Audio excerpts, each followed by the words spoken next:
Hi, I'm Swatch. What happens when you combine one of the least played ascendancies, Gemling Legionnaire, one of the slowest skills in the game, Incinerate, and one of the least used uniques, Indigon? You get Incindigon, an endgame Gemling Legionnaire build that makes Incinerate fast with a sky-high DPS and an easy one-button clear. I recently put out a video previewing this build, and the reaction, quiet as things are in PoE2 land, was very positive, and some people have been building it to try for themselves.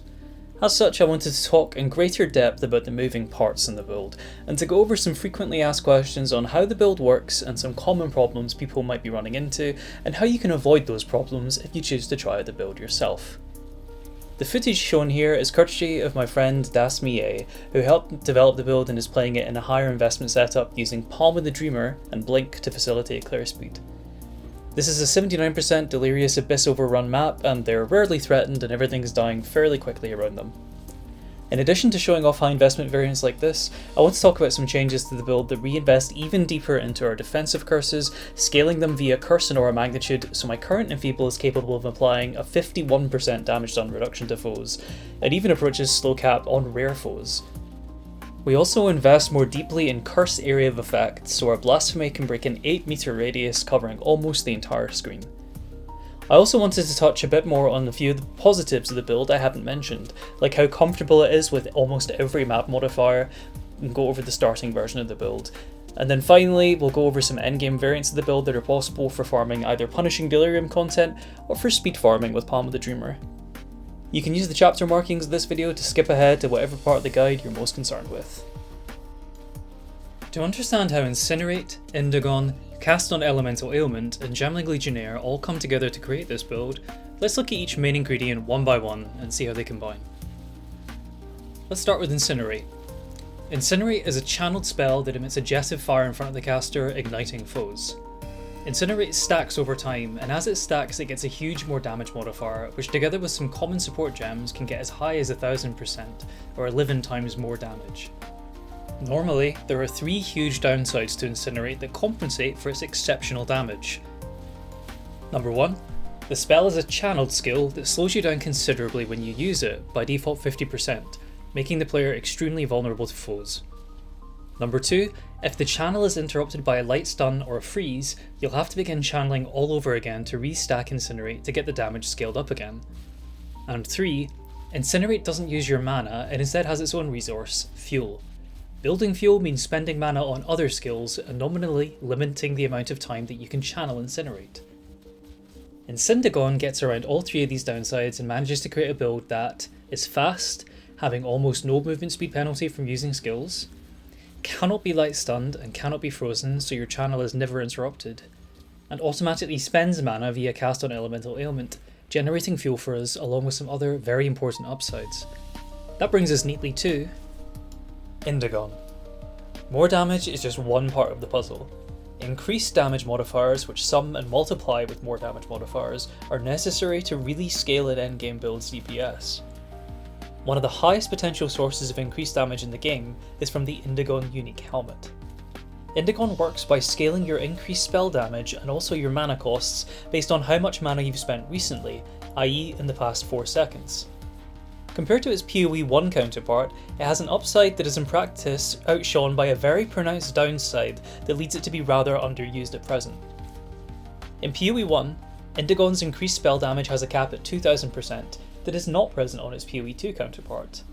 However, in PoE2, Indigon disables all mana recovery other than regeneration. This realistically prevents most builds from being able to recover enough mana to actually stack the increased spell damage past around 1500% anyway. However, that amount or even half that amount would be a tremendous amount of increased damage to gain from a single piece of gear. This build uses Indigon not only to provide a huge increased damage boost, but for several other fantastic features that it brings to the table. For one, Indigon's increased mana costs are painful on many builds but not for this one, and are in fact a positive. Higher mana costs means it's easier to generate fuel for Incinerate. And 2, Indigon's damage scaling isn't limited to one school of damage like cold, fire, chaos, etc. If we only stack increases to generic spell damage and not any one particular damage school, this means that every spell in the game can theoretically remain very powerful and useful. This build is a Black Flame Ignite build, and deals chaos damage, but makes use of this generic spell scaling to also cast very boosted lightning spells that provide huge shock effects that massively scale our outgoing damage. Indigon is not a popular item at present in PoE2, given how quickly mana costs scale. People tend to like spammy or one-button builds. Most other Indigon builds get around the mana cost scaling by using weapon implicit skills that cost no mana. So, you're dumping mana every 4 seconds or so and then spamming your damage dealing skill, which works but can be a little clunky. Incindigon doesn't worry about this at all, it just channels Incinerate. But if we're channeling Incinerate all day long, how do we actually spend mana to generate fuel? Well, that brings us to Cast on Elemental Ailment Arc. Cast on Elemental Ailment is a meta skill that triggers other skill gems slotted into it when you generate enough energy via inflicting elemental ailments upon foes. Incinerate as an AoE Ignite skill is capable of generating a lot of energy for Cast on Elemental Ailment. When it procs, it spends your mana on the skills it casts, which generates fuel for Incinerate, and also stacks Indigon. Because Indigon damage scaling is dynamic, meaning your Incinerate DPS doesn't snapshot with your Incinerate cast, but updates its damage in real time as Indigon stacks and gains increased spell damage, Cast on Elemental Ailment procs also make your ongoing Incinerate channel considerably more powerful. The gem of choice for us to be triggered by Cast on Elemental Ailment here is Arc, a lightning spell that chains between foes and has an excellent lightning infusion, tripling its damage and making it chain to even more targets. By using the Siphon Element's persistent buff that generates infusions when we inflict ailments upon enemies depending on the inflicted ailment, we of course generate a plethora of fire infusions that have the benefit of empowering Incinerate to leave ignited ground. By taking the Elemental Equilibrium keystone to make infusions generated be of a random element, we're able to sustain a huge amount of fire, lightning and cold infusions. This means that a very large number of our arc casts are lightning infused for more chains and triple damage, and can often clear distant packs single-handedly. Arc also has another very important role to play in our single target damage. Ignite DPS scales very hard with ailment magnitude, with Ignite magnitude being its own independent multiplier in the Ignite damage calculation. In other words, between two identical Ignites where one has 100% increased Ignite magnitude and the other has none, the former will do double damage of the latter. However, ailment magnitude scales the effects of all ailments, including shock. Shock makes targets take increased damage, where increased modifiers on the target damage taken multiplicatively scale with other ways of scaling player damage. By default, shock makes targets take 20% more damage, but shock magnitude scales this amount. Arc by default has a 50% more shock magnitude modifier. Stacking increased ailment magnitude interacts multiplicatively with this, resulting in a shock that can approach or even break 70% strength, comparable to or even exceeding the levels of shock enjoyed by double shock Stormweaver builds. Combined with Withering Presence for wither application, with wither stacking up to 50% in this setup, this allows the build to attain huge single target damage scaling via a ludicrous 120% target damage taken modifier, and given this build stacks ailment magnitude to scale its Ignite DPS anyway, we get it almost entirely for free. This virtuous cycle all comes together to make a build that can enter a map, cast a couple quick curses to dump mana for initial Incinerate fuel, and then just burn everything down. Triggered Arc casts dump mana and shock enemies, producing more fuel for Incinerate and stacking increased spell damage for Indigon, ensuring the Incinerate melts everything it touches. I feel quite confident that this build is one of the best ways to use Indigon at the game at present. Getting around almost every downside the item usually forces builds to work with, while also giving Incinerate a lot of quality in life and automation. In my recent video, I neglected to really speak on why Gemling Legionnaire works so well for this build, so let's get into how the second least played ascendancy in the game brings so much to the table for this build. The first and arguably most important here is being able to channel Incinerate while keeping mobile. In PoE2, when using non-static skills, the player's movement speed is reduced by a multiplicative 50%, and this is a significant part of why some builds can feel sluggish to play. This is also why the roll amount is so popular at the moment. Sure, it gives 15% increased movement speed, which is nothing to sniff at, but the real power of the skill is in reducing the movement speed penalty from skill usage by a whopping 80% less, which means for instance a Lightning Arrow Roa character can spam their attack as they freely run around the map and barely miss a beat. Reduced movement speed penalty is something that can be stacked on the tree and via gear, but there are of course opportunity costs for doing so. Taking it on the tree means investing points that could otherwise go towards damage or tankiness, and gearing for it with Farrell's Rune of Grace means forgoing Rune of the Chase and overall movement speed. Gemling is only one of two Ascendancy classes that can get some baked-in ability to reduce the movement speed penalty from using skills. Pathfinder can take a node that provides 50% less penalty, but as an Ascendancy, it can overall be a little tricky for a spellcaster to build around. Gemling has the node Gem Studded, which can provide 40% less movement speed penalty if your green support gems are most numerous. Importantly, Gem Studded applies each bonus for which your support gem colours are most numerous, so it can provide all the benefits listed if your support gems are balanced in number. 40% less movement speed penalty, 30% less cost of using skills, and taking no extra damage from critical hits is a considerable amount of power for a single Ascendancy notable, and remains so even when we deliberately avoid benefiting from the less cost of skills modifier so that Indigon stacks more quickly. Let's talk monster crits for a second. The default monster crit damage in PoE2 is 130%, so a crit damage bonus of 30%. Player crit damage reduction stats additively with this crit damage bonus, so just 2 crit damage reduction runes in the chest slot for 20% reduction each will make the player take no extra damage from regular monster crits, but monster and map modifiers can make crits far more punishing and harder to build against. The map modifier suffix for extra crits can increase monster crit damage bonus by 30%, along with up to 300% increased critical strike chance. If the Unstable Energies Atlas Keystone targets suffixes, this can roll as high as 37%. Then, rare and unique monsters can have the Deadly affix, giving a huge 65% crit damage multiplier increase on top of this, as well as 300% increased crit chance. If you've been cruising through a map barely getting tickled by incoming damage and next thing you know you're staring at the floor on the way back to the hideout, there are very solid odds that you ran into a deadly mob that crit you for a huge damage spike. Even if the player avoids crit modifier maps, deadly foes require almost 100% reduction to not take extra crit damage from, and meant that's impractical to build against outside of niche uniques like Brass Dome that entail a huge opportunity cost to run. A Gemling Legionnaire with Gem Studded doesn't have to worry about critical damage at all, and can freely run critical affix maps most other builds prefer to avoid.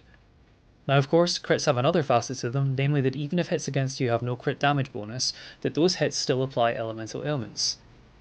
As such, we still want to avoid the absolute worst of these, freeze, and do so wearing the excellent mana stacker ring, Dream Fragments, which makes us completely immune to freeze and chill. Ignites tend not to be particularly deadly for this build, given the huge mana regeneration on our mostly mind over matter setup. Shock is the trickiest element for this build to deal with, but options do exist to ameliorate it. But all in all, 40% less movement speed penalty from using skills and crit damage immunity is an absolutely incredible Ascendancy notable, and is the main reason we choose Gemling Legionnaire. Gemling Legionnaire is a very flexible Ascendancy, and provides two main vectors to scale the build. In most cases we run the gem quality scaling notable Crystalline Potential. This is a solid offensive and defensive bonus, improving our ignite magnitudes, despair efficacy against bosses, and also the efficacy and spirit reservation efficiency of our Blasphemy defensive curses. It also makes siphon elements very consistent for infusion generation, bringing the chance to create an infusion from inflicting ignites and shocks up to 8%. Then we usually take adaptive capability, meaning attribute requirements of gems can be satisfied by our highest attribute. The real power and quality of life from this node stems not only from Gem Studded, but also the best in slot anoint for this build, Gem Enthusiast. When Gem Enthusiast's 10 per colour requirements are met, this anoint supplies 5% max life, 5% max mana, and 5% movement speed. But this requires 10 support gems of each colour, driving up dexterity requirements in particular. Strength and intelligence are very strong attributes for this build, as we really appreciate the life and mana we get as inherent bonuses from those stats, but dex is a completely dead stat for us.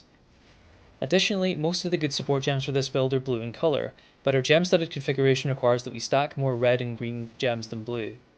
With 12 to 15 blue gems required in various setups, this can entail up to 75 dexterity being required to enable the build, which could equate to 150 more life or mana worth of strength and intelligence we could have had instead. To just not have to worry about this, we can take adaptive capability for a bit more health or mana, and add some considerable build quality of life. This isn't incredibly impactful in and of itself, but it is required for the more defensive Ascendancy setup because adaptive capability is a prerequisite for enhanced effectiveness. This node provides a downside of having 20% less attributes, but inherent bonuses gained from attributes are doubled. So instead of each point of strength or intelligence giving 2 life or mana, they give 3.2 instead. In this Ascendancy config, we stack strength and intelligence to drive up our life and mana pools to increase our overall EHP. This can be desirable because the build already packs more than enough damage to clear very tough content, but scaling EHP can otherwise be a little prohibitive for a build that stacks both life and mana. Scaling life only or mana only is a little more efficient, but isn't practical for this build. If we scale only our life, we lack mana to drive our Indigon spending, capping our damage. If we scale only mana, despite being a mind over matter build, we can still find ourselves in a very vulnerable state. Remember, this is an Indigon trigger build, and our mana is regularly being spent in huge chunks to drive up our spell damage. As such, the build requires both life and mana to function well. The absolute gains of life and mana this Ascendancy setup provides may be modest outside of good stat stacking gear, but our defensive curse-based setup means even small benefits to our health pool can result in large increases in survivability. More on that later in the video.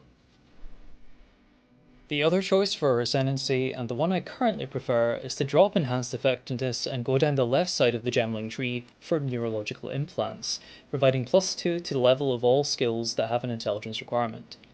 Every single skill the build uses has an intelligence requirement, so this is practically just a flat +2 for all skills. For one, this has a huge amount of offensive potential.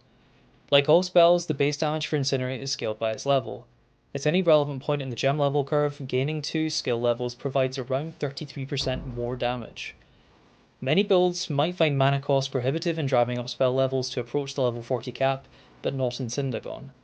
Incinerate's fuel cost is static and doesn't scale with level. This means that unlike most spell skills, it's never prohibitive to spam in terms of resource consumption. More spell levels never have a downside, only huge gains. We also get offensive gains via boosting Arc. Arc costing more mana means a more quickly ramping Indigon spell damage bonus. And as Arc gets stronger, it also gains more ability to clear distant packs while mapping, and makes its shock application against rare enemies and bosses more consistent. Our Despair Curse also benefits from stripping slightly more chaos resistance with gem levels, although the benefit tapers off at very high levels.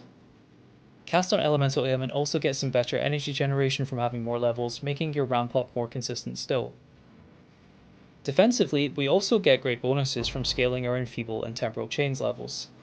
Enfeeble in particular scales its damage reduction in such a way that even as high as level 34, our effective health gain is fairly linear from more Enfeeble gem levels. This means even if we're sacrificing some health pool from losing enhanced effectiveness, we make back some of the losses through more powerful debilitation of foes. One possibility at very high levels in gear investment is to drop both adaptive capability and enhanced effectiveness, taking neurological implants and integrated efficiency. Integrated efficiency has a great bonus for blue support gems in particular, providing 20% increased critical strike chance per blue support gem. This can easily equate to a 60 to 80% increased critical strike chance for Incinerate, making the application of crit ignites much more consistent and enabling more investment into crit chance and damage in a very endgame setup that it could in theory break 20 million ignite DPS with a very consistent critical ignite application. For the time being, depending on your needs, I would go for one of the following. If you need more damage at lower gear levels, especially to make cast on elemental ailment energy generation more consistent for fuel generation, take neurological implants and adaptive capability, investing the stats you save from losing the dex requirement into more strength for 150 life. If you have enough damage, particularly in a setup that can drop Prism Guardian while still meeting spirit requirements with a good rare amulet and a good rare chest, consider stacking more attributes and taking enhanced effectiveness to drive up the life and mana health pool. The boss damage never really suffers on this build, and dropping Prism Guardian allows the use of Chernobog or Palmo the Doomer for the mapping setup to keep mapping damage far higher than it needs to be, even missing the Incinerate gem levels from neurological implants. Let's talk energy generation. A common issue people hit with the build is that fuel sustained during mapping falls short, forcing manual despair casts. Incinerate still kills everything, but Arc stops proccing enough to maintain Indigon stacks and generate fuel. This usually comes down to insufficient ignite damage for energy generation. The mapping loop is simple when it works. Incinerate ignites generate energy through cast on elemental ailment, which triggers Arc, which dumps mana and shocks enemies, and that mana spend fuels Incinerate's channel and keeps Indigon stacked, which boosts the ignite damage, feeding back into cast on elemental ailment, etc, etc. If ignites are strong enough relative to enemy ailment thresholds, you can just hold Incinerate and the loop sustains itself.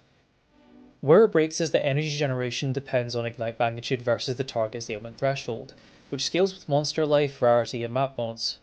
If ignites are too weak relative to that threshold, cast on elemental ailment doesn't return enough energy, Arc stops casting, mana spend drops, Indigon falls off, and Incinerate burns through its fuel despite still killing everything.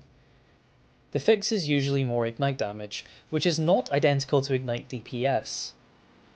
My original recommendation, Stoicism 2, gives 20% more damage, but for energy generation, Eternal Flame 2 is significantly better. Incinerate has 50% less ignite duration, so its ignites are very short. Eternal Flame 2 doubling ignite duration doubles total ignite damage and therefore doubles energy generation, far more than Stoicism 2's 20% more. Even for bossing, Eternal Flame 2 is basically DPS neutral because longer duration makes your high roll crit ignites persist, raising average ignite DPS despite losing the generic more multiplier. You can also improve consistency by focusing on situations where Indigon has few or no stacks. Indigon provides most of our increased spell damage, so unstacked damage is quite low. Small increased damage sources become disproportionately important. For example, my mapping wand's 116% increased spell damage is actually about 42% more ignite damage when Indigon is unstacked, which helps start the loop on tankier maps. So of course, anything that scales ignite damage also improves your energy generation. Spell levels are the main source of flat damage, so stack skill levels on gear and keep Incinerate the highest gem level you can relative to your level. In short, this isn't about generic DPS, it's about the ignite damage, especially before Indigon is stacked. Eternal Flame 2 doubles ignite duration and energy generation, when small increased spell damage rolls can help kickstart the loop. Meanwhile, high gem levels keep Incinerate's base damage competitive. Together, these make energy generation stable and reduce reliance on manual despair dumps, keeping the mapping loop smooth. Time to cover how the build actually becomes tanky, and why its effective health pool scaling is a bit unconventional. The usual route for caster builds is scaling maximum energy shield with high energy shield bases, percent energy shield on the tree, and recharge scaling, or alternately using Sacrosanctum with a heavy energy shield recoup. We can't do any of this. As an Eldritch Battery build, our entire energy shield pool is converted to mana to fuel Indigon, so energy shield as a defensive layer is off the table. Typical Eldritch Battery setups then lean on Mind over Matter, using mana as their effective health pool. We also run around 70% Mind over Matter, but it cannot function as their sole defensive layer. Indigon spends their mana in massive bursts, and if Fluke support on Arc rolls low refund, we're often left with very little mana, so relying only on our mana pool would mean being extremely fragile whenever the mana pool dips. Still, Mind over Matter gives strong situational tankiness. With good gear we can reach a combined life plus mana EHP of around 8k when full, which is useful for soaking boss telegraphs if you can pause your channel and avoid spending. But because the mana pool fluctuates constantly during mapping, we also need significant life. Gemling does not have the max life scaling of, for example, Blood Mage, and heavy mana investment competes with life stacking. In practice, we'll end up at roughly 3k life and around 6k conditional mana. Compared to 8k life builds or 10k energy shield builds, this is low whenever your mana is drained. So we look at mitigation. Armour works for small hits, but requires absurd investment matter for large ones, which we cannot afford. Deflection is extremely strong this league, but we need pure energy shield bases for Eldritch Battery and don't invest in the dex part of the tree, making evasion and deflection and scaling impractical. So this pushes us towards curses. Blasphemy lets us treat curses as scalable auras. Because the build passed through the strength and intelligence side of the trees, we naturally access many curse and aura magnitude clusters and can pick up Whispers of Doom for a second curse. Our defensive curses are Temporal Chains and Enfeeble. Temporal Chains slows enemy action and movement speed, and Enfeeble reduces their damage. With heavy aura and curse magnitude investment, both scale far beyond normal levels, especially for a Blasphemy support setup. Enfeeble can exceed 50% damage reduction on regular mobs and gives even 25% against bosses. Combined with the fact that we can't get crit, this makes us surprisingly tanky. Temporal Chains can exceed 110% magnitude, and although slow caps at 75%, higher rarity enemies apply penalties to both curses and slows. At 109% Temporal Chains, rare monsters still end up at 54% slow speed, and bosses around 27% slow speed. Combined with the hinder from Zone of Control, bosses move at 68% speed of their normal, making kiting trivial. We invest into these effects through aura and curse magnitude clusters. I've even replaced my Megalomaniac with one providing the Howling Primate for 10% aura magnitude. They're cheap and fill the last good aura magnitude node we otherwise can't reach. A past weakness was that enemies outside Blasphemy range, especially ranged attackers, remain dangerous. Pathing to the full Zone of Control cluster fixes this. The notable grants 40% increased curse area of effect, 8% curse magnitude, and a hinder effect on cursed enemies, while the small nodes add 60% curse area of effect. The end result is an 8 meter Blasphemy radius that covers most of the screen and greatly improves mapping safety. Overall, enemies act incredibly slowly, hit very infrequently, and deal far less damage when they do connect. While mapping, we augment our avoidance by going block based. Caster builds usually avoid shields because they really want the spell skill levels and increased damage from a focus. But Incinerate and Indigon don't really require these bonuses. With 1000% more and 1000% increased damage, our ignite DPS is already enormous. This lets us use a shield very happily and reach over 50% block. Combined with Temporal Chains, incoming hits are infrequent enough that this alone is a major defensive layer. Block also synergizes with our pseudo mind over matter investment. We only run 70% damage taken from mana before life because we take life on block clusters. These nodes provide block chance and give 30 life on block. It might sound low, but only 30% of the damage taken reaches life, and it's reduced by Enfeeble. In practice, your life sustains itself easily during combat. Adding a single 2% life on kill jewel is enough to fully cover life sustain even in difficult content, and while mapping, your life will be almost permanently full. A very powerful aspect of this build is that it can almost entirely ignore map modifiers when running content. The only one I actively avoid at the moment is Temporal Chains, but the build at level 100 has enough points to splash reduced cursed effect nodes on the tree and not really care about these at all. Less cursed effect obviously makes your Blasphemy based defenses less effective, but you still feel tanky enough even in high delirium when running this affix. Let's talk about some other map mods. Crit mods, which can be very dangerous as we discussed before, even for builds that have some crit damage reduction. Deadly affix mobs can still do huge crits even through 2 or 3 crit reduction runes on the chest slot, and even then those chest runes have an opportunity cost. Hits against us completely ignore crit damage, so this affix is completely free. Chilled ground, our enemies have greater chance to freeze. Well, we're a Dream Fragments build and we don't care about either of these. We generally don't care about ignited ground or increased monster flammability either because we have such high mana regeneration to counter damage over time effects, same for chance to bleed and poison. Shock can be dangerous, but we're still relatively robust against big hits thanks to Enfeeble. Less recovery rate of life and energy shield? Well, we don't really rely on either. Our mana regeneration handles the brunt of our defensive setup and we get more than enough life sustain to not care about the chip damage our life pool takes even when running this affix. The increased speed affix on monsters can lead to some builds getting swarmed, but even a 25% increased value isn't enough to overcome how strong our Temporal Chains is with this setup, keeping normal enemies even at slow cap. Monsters have 125% increased stun build-up, annoying for many builds, but we're completely immune to stun. Armoured, I don't care about physical damage or dealing it. Evasive, we're not an attack build. Increased monster elemental resistance, we deal primarily chaos damage with Incinerate, and our Arc has Rekiata support, so this mod only makes our Arc stronger.